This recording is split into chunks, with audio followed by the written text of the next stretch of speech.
5 राज्यों में विधानसभा चुनाव की घोषणा जल्द। 5 राज्यों के चुनावी ऑब्जर्वर के साथ आज दिल्ली में चुनाव आयोग की मीटिंग। राजस्थान, मध्य प्रदेश में चुनाव को लेकर मीटिंग में छत्तीसगढ़, तेलंगाना और मिजोरम के भी चुनाव ऑब्जर्वर। 5 राज्यों में नवंबर-दिसंबर में हो सकते हैं चुनाव। मुफ्त सुविधा वाली योजनाओं को लेकर सुप्रीम कोर्ट का नोटिस। केंद्र सरकार, चुनाव आयोग, राजस्थान और एमपी सरकार से 4 हफ्ते में मांगा जवाब। श्रवण बाधित लोगों की मदद के लिए सुप्रीम कोर्ट की पहल। सीजीआई ने सुनवाई के लिए नियुक्त किया साइन लैंग्वेज दुभाषिया। मुंबई के गोरेगांव में एक बिल्डिंग में लगी आग, 7 लोगों की मौत, 50 से ज्यादा घायल। जोगेश्वरी के ट्रॉमा हॉस्पिटल में एडमिट। 5 लोगों की हालत गंभीर। कई घायलों को विले पार्ले के कूपर अस्पताल में कराया गया भर्ती। गोरेगांव हादसे पर पीएम मोदी ने जताया दुख। मृतकों के परिजनों को 2 लाख रुपए की मदद का ऐलान। घायलों को भी 50,000 का मुआवजा। गोरेगांव में लगी आग में मौतों पर सीएम शिंदे ने व्यक्त की संवेदना। मृतकों के परिवार वालों को 5-5 लाख की आर्थिक मदद का ऐलान। गोरेगांव हादसे पर डिप्टी सीएम फडणवीस ने जताया दुख। कहा, हम बीएमसी और पुलिस अधिकारियों के संपर्क में, सभी सहायता दी जा रही है। मौके पर पहुंची बीजेपी विधायक विद्या ठाकुर। पीड़ितों को अधिक से अधिक आर्थिक मदद देने का भरोसा। कहा, पीड़ितों का रखा जा रहा है पूरा ध्यान। महाराष्ट्र सरकार में मंत्री मंगल प्रभात लोढ़ा का बयान। गोरेगांव आग की जांच के लिए बनेगी हाई लेवल कमेटी, 15 दिनों में देगी रिपोर्ट। गोरेगांव हादसे पर बोले बीएमसी कमिश्नर, आग में जलने से नहीं, धुएं में दम घुटने से हुई लोगों की मौत। घायलों का किया जा रहा मुफ्त इलाज। अमृतसर के नागकला इलाके में दवाइयों की फैक्ट्री में लगी आग, 4 लोगों की मौत। कई कर्मचारियों ने भागकर बचाई जान। यूपी के कानपुर में कपड़ा के गोदाम में लगी भीषण आग। कपड़े की वजह से पूरे गोदाम में फैली आग। गोदाम में रखा सारा सामान जलकर खाक। आर्मी को सप्लाई किया जाता था कपड़ा। कानपुर आग पर पुलिस कमिश्नर का बयान। दमकल विभाग के 100 से ज्यादा कर्मचारियों ने आग पर पाया काबू। किसी जानहानि से किया इनकार। सिक्किम बाढ़ के कारण केंद्र सरकार की पहल। प्रदेश को एसडीआरएफ से अपना हिस्सा जारी करने की मंजूरी दी। सिक्किम में अचानक आई बाढ़ में अभी भी 118 लोगों का पता नहीं, 21 लोगों की मौत की पुष्टि। सिक्किम में बाढ़ के बाद आर्मी का सर्च ऑपरेशन जारी। उत्तरी सिक्किम में फंसे लोगों तक पहुंचाई जा रही जरूरी सुविधाएं। सिक्किम में तीस्ता जल विद्युत परियोजना के एक कर्मचारी का शव बरामद। बाढ़ आपदा के 36 घंटे बाद की गई रिकवरी। सिक्किम में बादल फटने के बाद पश्चिम बंगाल के कलिम्पोंग में बाढ़ के हालात। निचले इलाकों में एसडीआरएफ और एनडीआरएफ की टीम तैनात। कलिम्पोंग के प्रभावित इलाकों से लोगों को सुरक्षित बाहर निकाला गया। लोगों को रिलीफ कैंपों में शिफ्ट किया गया। सेना का एक मोर्टार शेल सिक्किम की बाढ़ में बहकर जलपाईगुड़ी पहुंचा। स्थानीय लोगों द्वारा खोलने की कोशिश में फटा। एक बच्ची की मौत, 5 घायल। गुवाहाटी में लगातार बारिश से परेशानी बढ़ी। शहर के कई इलाकों में जल जमाव। बिहार के कैमूर में दुर्गावती नदी का बड़ा जलस्तर। कई इलाकों में बाढ़ के हालात। लोगों के घरों में घुसा बाढ़ का पानी। बाढ़ का पानी पावर ग्रिड में घुसा। बिजली सप्लाई पर पड़ा असर। कई गाड़ियां पानी में डूबी। दिल्ली शराब घोटाले में ईडी अब बड़े एक्शन की तैयारी में। आम आदमी पार्टी को बना सकती है आरोपी। मनीष सिसोदिया की बेल पर सुनवाई के दौरान सुप्रीम कोर्ट ने ईडी से पूछा, यदि घोटाले का फायदा आम आदमी पार्टी को मिला तो उसे केस में आरोपी क्यों नहीं बनाया गया। सुप्रीम कोर्ट ने ईडी से किए तल्ख सवाल। कहा, आपकी दलीलें अनुमानों पर आधारित, सबूतों की कड़ी एक दूसरे से नहीं जुड़ रही। सुप्रीम कोर्ट ने ईडी से पूछा, सरकारी गवाह दिनेश अरोड़ा के बयान के अलावा सिसोदिया के खिलाफ सबूत कहां है? अगर पैसे मिले तो ये किसने दिए? मनीष सिसोदिया को सुप्रीम कोर्ट से नहीं मिली राहत। जमानत याचिका पर 12 अक्टूबर को होगी सुनवाई। ईडी संजय सिंह और दिनेश अरोड़ा के बीच लेनदेन का डिजिटल डेटा रिकवर करने की कोशिश करेगी। सरकारी गवाहों और संजय सिंह को आमने सामने बिठाकर करेगी पूछताछ। ईडी का दावा, संजय सिंह के घर से डिजिटल एविडेंस कलेक्ट किए गए। जब्त किए गए फोन से मिले कुछ कॉन्टैक्ट नंबर्स। दिल्ली के राउज एवेन्यू कोर्ट ने संजय सिंह को 5 दिन की ईडी की रिमांड पर भेजा। ईडी ने की थी 10 दिन की रिमांड की मांग। संजय सिंह की गिरफ्तारी पर केजरीवाल का बयान। कहा, डरा धमकाकर बयान लिए जा रहे हैं। ये हालात लोकतंत्र के लिए ठीक नहीं। केजरीवाल बोले, झूठे केस लगातार फंसाने की कोशिश हो रही है। घोटाले की बात करते हैं लेकिन निकलता कुछ नहीं। अनुराग ठाकुर पर आतिशी सिंह का पलटवार। कहा, जितनी मर्जी जांच करवा लें, जितने नेताओं को चाहे जेल में डाल दें, आम आदमी पार्टी डरेगी नहीं। सड़क से लेकर संसद तक लड़ती रहेगी। प्रियंका गांधी ने कहा, ईडी को सिर्फ विरोधी दलों का करप्शन दिखता है, जबकि एमपी में इतने घोटाले हुए लेकिन ईडी को नहीं दिख रहा। शरद पवार ने संजय सिंह, अनिल देशमुख, संजय राउत का नाम लेकर कहा, जो बीजेपी सरकार के खिलाफ बोलता है उसे जेल भेज दिया जाता है। महादेव बैटिंग ऐप मामले में रणबीर कपूर ने ईडी से मांगा 1 हफ्ते का समय। ईडी ने 5 अक्टूबर को पूछताछ के लिए भेजा था समन। महादेव बैटिंग ऐप मामले में एक्ट्रेस श्रद्धा कपूर भी फंसी। ईडी ने गुरुवार को भेजा पूछताछ के लिए समन। ईडी ने कपिल शर्मा, हुमा कुरैशी और हिना खान को भी गुरुवार को भेजा समन। पूछताछ के लिए किया तलब।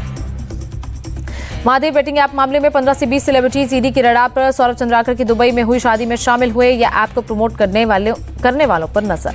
लगातार चौथी बार रेपो रेट में कोई बदलाव नहीं। रेपो रेट 6.50% पर बरकरार। आरबीआई गवर्नर शक्तिकांत दास ने 2023-24 में 6.5% जीडीपी की वृद्धि दर का जताया अनुमान। अगले साल पहली तिमाही में जीडीपी वृद्धि 6.6% संभव। संयुक्त राष्ट्र सुरक्षा परिषद में भारत को मिले स्थायी सदस्यता। रूसी राष्ट्रपति पुतिन ने किया भारत के दावे का खुलकर समर्थन। राष्ट्रपति पुतिन ने पीएम मोदी की सराहना की, कहा भारतीय नेतृत्व आजाद है, किसी के दबाव या झुकाव के बिना काम कर रहा है। राष्ट्रपति पुतिन ने भारत के आर्थिक विकास की तारीफ की, कहा भारतीय नेतृत्व राष्ट्र हितों को लेकर आगे बढ़ रहा है। अमेरिका के अलावा अलास्का में भारतीय और अमेरिकी सेना के जवानों का जॉइंट युद्धाभ्यास, एक दूसरे के युद्ध करने के तरीके से परिचित हुए दोनों देश के जवान। आर्मी की पश्चिमी कमान की ओर से कॉम्बैट फ्री फॉल ट्रेनिंग का आयोजन, 10 घंटों की उड़ान में 104 छलांगे लगाई गई। दिल्ली पहुंचे माल्टा के विदेश मंत्री इयान बॉर्ग, कई द्विपक्षीय बैठकों में लेंगे भाग। वामपंथी उग्रवाद पर दिल्ली में हुई हाई लेवल बैठक, गृहमंत्री अमित शाह की अध्यक्षता में हुई बैठक। दिल्ली के द्वारका में नवनिर्मित यशोभूमि में होगा P20 सम्मेलन, 12 से 14 अक्टूबर तक आयोजन। G20 आमंत्रित देशों और अफ्रीकी यूनियन के पीठासीन अधिकारी होंगे शामिल। बिहार जातिगत सर्वे मामले पर सुप्रीम कोर्ट में सुनवाई टली, अगली सुनवाई अगले साल जनवरी में। बिहार सरकार को जवाब देने के लिए 4 हफ्ते का वक्त। 2000 के 87% नोट बैंक जमा के रूप में 3.43 लाख करोड़ रुपए आए वापस, 12,000 करोड़ के नोट आने बाकी। आरबीआई गवर्नर शक्तिकांत दास ने दी जानकारी। मुंबई से अहमदाबाद बुलेट ट्रेन कॉरिडोर में मिली बड़ी कामयाबी, गुजरात के वलसाड में खोला गया पहला सुरंग। टनल खुलने के बाद परियोजना में काम कर रहे कर्मचारियों और अधिकारियों के चेहरे पर छाई खुशी, कहा बुलेट ट्रेन कॉरिडोर बनाने में मिली सफलता। NHRSCL कंपनी को मिली है सुरंग बनाने की जिम्मेदारी, 10 महीने में बनकर तैयार हुआ 350 मीटर लंबा सुरंग। बुलेट परियोजना के तहत पहाड़ी इलाकों में 7 टनल बनाए जाएंगे, एक सुरंग समुद्र के नीचे बनाया जाएगा। यूपी के प्रयागराज में एयरफोर्स डे की तैयारी पूरी, आज हुआ फुल ड्रेस रिहर्सल, 8 अक्टूबर को होगा समारोह। 12 अक्टूबर को पिथौरागढ़ दौरे पर पीएम मोदी, शहर के साथ सजावट का काम जोरों पर। राजस्थान के डिडवाना में स्मार्टफोन वितरण योजना में धांधली का आरोप, पैसे लेकर बिना लिस्ट में नाम के दिया जा रहा है मोबाइल। योजना के लाभार्थियों को नहीं मिल रहा स्मार्टफोन, अधिकारियों पर अपने करीबियों को फायदा पहुंचाने का आरोप। बीजेपी की नेता यशोधरा राजे सिंधिया नहीं लड़ेंगी चुनाव, शिवपुरी में अपनी मां विजय राजे सिंधिया की प्रतिमा के अनावरण के दौरान सुनाया अपना फैसला। यशोधरा राजे सिंधिया लोगों को संबोधित करते हुए हुई भावुक, बोली शिवपुरी को गुड बाय करने आई हूं, अब इतनी ऊर्जा के साथ नहीं कर सकती जितनी ऊर्जा से पहले करती थी काम। एमपी के जबलपुर में मेरी माटी मेरा देश अभियान के तहत कार्यक्रम, अमृत कलश यात्रा में शामिल हुए केंद्रीय मंत्री अनुराग ठाकुर। भोपाल में 3000 लोगों की क्षमता वाले नए मानस भवन का शिलान्यास, सीएम शिवराज ने किया भूमि पूजन। मध्य प्रदेश के सीएम शिवराज सिंह चौहान का चौंकाने वाला बयान, राजनीति की राह को बताया उबड़ खाबड़, उज्जैन में संतों से की मार्गदर्शन करने की अपील। सीएम शिवराज सिंह ने कहा राजनीति में कदम कदम पर फिसलने का खतरा, कई बार खुद फिसल जाते हैं, कई बार चक्कर में डालने वाले भी आ जाते हैं। एमपी के हरदा में लगे कृषि मंत्री कमल पटेल के विवादित पोस्टर, बीजेपी ने रामकिशोर दोगने के खिलाफ एफआईआर दर्ज कराई, कांग्रेस ने किया थाने का घेराव। सपा नेता अबू आजमी के ठिकानों पर यूपी इनकम टैक्स विभाग का छापा, वाराणसी में आईटी ने विनायक ग्रुप पर मारी रेड। विनायक ग्रुप पर 160 करोड़ के टैक्स चोरी का आरोप, विनायक ग्रुप के प्रॉफिट का कुछ हिस्सा अबू आजमी को ट्रांसफर करने का आरोप। इनकम टैक्स कर रही है अबू आजमी और विनायक ग्रुप के कनेक्शन की जांच, अबू आजमी को पहले भी भेजा गया था समन। अखिलेश यादव का दावा, कहा लोकसभा चुनाव में बीजेपी को सबक सिखाएंगे, 2014 में जो आए थे वो 2024 में चले जाएंगे। SC/ST के लिए बीजेपी करेगी बड़ा कार्यक्रम, यूपी के डिप्टी सीएम ब्रजेश पाठक बोले सभी वर्गों को साथ लेकर चल रही है बीजेपी। बीजेपी ने राहुल गांधी को बताया नए जमाने का रावण, 10 सिर वाला फोटो शेयर कर लिखा राहुल गांधी धर्म और राम विरोधी। बीजेपी को छत्तीसगढ़ के डिप्टी सीएम TS सिंहदेव का जवाब, कहा राहुल गांधी की जिज्ञासा और धार्मिक जानकारी जितनी है उतनी शायद किसी को नहीं। TS सिंहदेव ने कहा बीजेपी के पास नहीं है कोई दूसरा मुद्दा, राहुल से ज्यादा अच्छे और खुले विचारों वाला कोई नहीं। कांग्रेस अध्यक्ष खड़गे ने पीएम मोदी पर बोला हमला, कहा कांग्रेस की आलोचना करके अपनी विफलताओं को छिपा रहे हैं मोदी। बीजेपी पर PDP चीफ महबूबा मुफ्ती का पलटवार, कहा इंडिया अलायंस की वजह से बीजेपी में बौखलाहट। आम आदमी पार्टी ने हरियाणा की सभी 10 लोकसभा सीटों के लिए प्रभारियों के नामों का ऐलान किया, इंडिया अलायंस में शामिल है अब। चंडीगढ़ में बीजेपी अकाली दल का आप पर आरोप, 2 सरकारी कोठी से आप पंजाब और हरियाणा का दफ्तर चलाने का दावा, अलॉटमेंट लेटर किया पब्लिक। छत्तीसगढ़ कांग्रेस अध्यक्ष दीपक बैज का बीजेपी पर अटैक, कहा बीजेपी में कोई समन्वय नहीं है, हमारी सभाएं देखकर डरी है बीजेपी। प्रियंका के छत्तीसगढ़ दौरे पर कांग्रेस नेता कुमारी शैलजा का बयान, कहा हर जगह कामयाब हो रहा हमारा भरोसे का सम्मेलन। हैदराबाद पहुंचे बीजेपी अध्यक्ष JP नड्डा, पार्टी कार्यकर्ताओं ने किया गर्मजोशी से स्वागत। हैदराबाद में JP नड्डा का विपक्ष पर हमला, कहा जम्मू कश्मीर से तमिलनाडु तक फैली है पारिवारिक पार्टियां, BRS भ्रष्टाचार रिश्वत समिति। AIMIM चीफ अजदुद्दीन ओवैसी ने हैदराबाद में कांग्रेस और बीजेपी पर बोला हमला, प्रदेश कांग्रेस अध्यक्ष को बताया बाहरी, कहा वो RSS की जुबान बोलते हैं। ओवैसी ने RSS के खिलाफ भी जहर उगला, कहा RSS की किताबों में जहर लिखा गया। ओवैसी ने मुसलमानों को नुमाइंदगी नहीं मिलने के लिए कांग्रेस को जिम्मेदार ठहराया, कहा उन्होंने तेलंगाना में बीजेपी को रोका है, कांग्रेस को भी रोकेंगे। बॉम्बे हाईकोर्ट ने महाराष्ट्र सरकार से मांगा हलफनामा, 10 महीनों में अस्पतालों में भर्ती और मांग आपूर्ति का मांगा ब्यौरा। टीएम के सांसद S जगत रक्षकन के ठिकानों पर आज भी इनकम टैक्स की रेड, चेन्नई के इंदिरा नगर में सांसद की मौजूदगी में घर में रेड जारी। डीएम के नेताओं पर इनकम टैक्स रेड पर बोले उदयनिधि स्टालिन, ये सामान्य बात, वे हमारे लिए मेहमान की तरह हैं, हमें इसकी परवाह नहीं।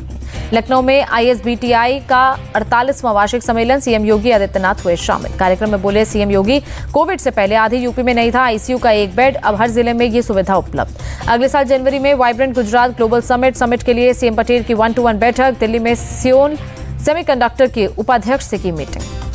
जयपुर में सीएम गहलोत ने 200 एम्बुलेंस को दिखाई हरी झंडी। चिरंजीवी एम्बुलेंस परियोजना के तहत शुरुआत। तेलंगाना के स्कूलों में सीएम नाश्ता योजना का शुभारंभ।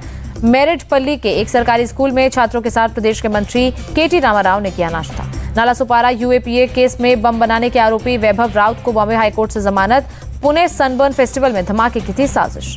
न्यूज क्लिक ने एफआईआर को रद्द करने की मांग के लिए दिल्ली हाईकोर्ट में दाखिल की याचिका। प्रबीर पुरकायस्थ और अमित चक्रवर्ती के रिमांड के आदेश को भी चुनौती।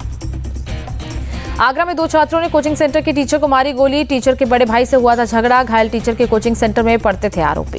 मुंबई में फर्जी लोन ऐप हैंडी लोन से कई लोगों से ठगी। महाराष्ट्र पुलिस के साइबर सेल में आरोपी आसिम यूसुफ खान को किया गिरफ्तार। हैदराबाद कस्टम विभाग का गोल्ड स्मगलिंग का पर एक्शन। 2 करोड़ से ज्यादा का सोना किया बरामद। यूपी में प्रतापगढ़ स्टेशन का नाम मां बेल्हा देवी धाम जंक्शन किया गया। अंतु स्टेशन का नाम मां चंडिका देवी और विश्वनाथगंज का नाम शनिदेव धाम के नाम पर। उड़ीसा के कालाहांडी में ट्रिपल मर्डर का खुलासा। काला जादू कराने के शक में की थी चाचा चाची और उनके बेटे की हत्या। आंध्र प्रदेश के कडप्पा में एक कांस्टेबल ने अपनी पत्नी और 2 बच्चों की गोली मारकर हत्या की, बाद में खुद को भी गोली मारकर दी जान। तमिलनाडु के नीलगिरी के कई गांवों में हाथियों का कहर, फसलों को पहुंचा रहे नुकसान। हाथियों की तलाश में जुटी वन विभाग की टीम। ड्रोन कैमरे में दिन में सोते दिखे हाथी, रात में फसलों को पहुंचाते हैं नुकसान। बिहार के गया में पिंडदान करने वाले श्रद्धालुओं की उमड़ी भीड़, रोजाना पहुंच रहे करीब 1 लाख पिंडदानी। विष्णुपद मंदिर में लंबी कतार। यूक्रेन के खार्किव में रूस का बड़ा अटैक, 6 साल के बच्चे समेत 51 नागरिकों की मौत। खार्किव के पूर्वी क्षेत्र के एक किराने की दुकान और कैफे पर रूस ने दागे रॉकेट। यूक्रेनी सेना ने हमले के बाद का वीडियो जारी किया। यूक्रेनी राहत कर्मी मलबे से लोगों को निकालने में जुटे, मरने वालों की तादाद बढ़ने की जताई आशंका। यूक्रेन के राष्ट्रपति जेलेंस्की ने रॉकेट अटैक को आतंकवादी हमला करार दिया। कहा, जानबूझकर रूस ने किराने की दुकान और कैफे को बनाया निशाना। अमेरिका ने रूसी हमले को बताया अमानवीय। व्हाइट हाउस प्रवक्ता ने कहा, रूस की ऐसी हरकतों की वजह से यूक्रेन को मदद जारी रखना जरूरी है। ईरान में हिजाब नहीं पहनने के लिए 16 साल की लड़की अमृता गारवांड पर हमला। तेहरान में मेट्रो ट्रेन में हुआ हमला। सीसीटीवी में मेट्रो ट्रेन में बिना हिजाब की चढ़ती नजर आई अमृता, कुछ ही देर बाद बेहोशी की हालत में बाहर निकाली गई। अमृता पर हमले के बाद फिर भड़का लोगों का गुस्सा। ईरान की नैतिक पुलिस पर लगाया अमृता पर हमले का आरोप। उत्तर पश्चिम सीरिया के होम्स शहर में मिलिट्री स्कूल के परेड पर ड्रोन अटैक, 7 अधिकारियों की मौत, 20 घायल। सीरिया की सेना ने विद्रोहियों को हमले के लिए जिम्मेदार ठहराया। हालांकि अभी तक किसी संगठन ने हमले की जिम्मेदारी नहीं ली है। एशियन गेम्स में विमेंस कबड्डी के फाइनल में पहुंचा भारत, नेपाल को 61-17 से हराया। एशियन गेम्स में क्रिकेट इवेंट के फाइनल में भारत सेमीफाइनल मुकाबले में बांग्लादेश को 9 विकेट से हराया। फाइनल में तिलक वर्मा ने 26 गेंदों पर बनाए नाबाद 55 रन। कहा, आगे की रणनीति पॉजिटिव और आक्रामक ही रहेगी। एशियन गेम्स में पहलवान बजरंग पुनिया ने की विजयी शुरुआत। फिलीपींस के रोनिल टुबोक को 10-0 से हराया। एशियन गेम्स में भारतीय मेंस हॉकी टीम आज गोल्ड और पेरिस ओलंपिक कोटा हासिल करने के लिए अपना मुकाबला खेलेगी। जापान से होगा मुकाबला। वर्ल्ड कप मैच से पहले टीम इंडिया को बड़ा झटका। शुभमन गिल को हुआ डेंगू, ऑस्ट्रेलिया के खिलाफ खेलना संदिग्ध। ओडिशा के कलाकार के विजय कुमार रेड्डी ने की शानदार नक्काशी। क्रिकेट वर्ल्ड कप की ट्रॉफी के साथ बनाई कप्तानों की फोटो।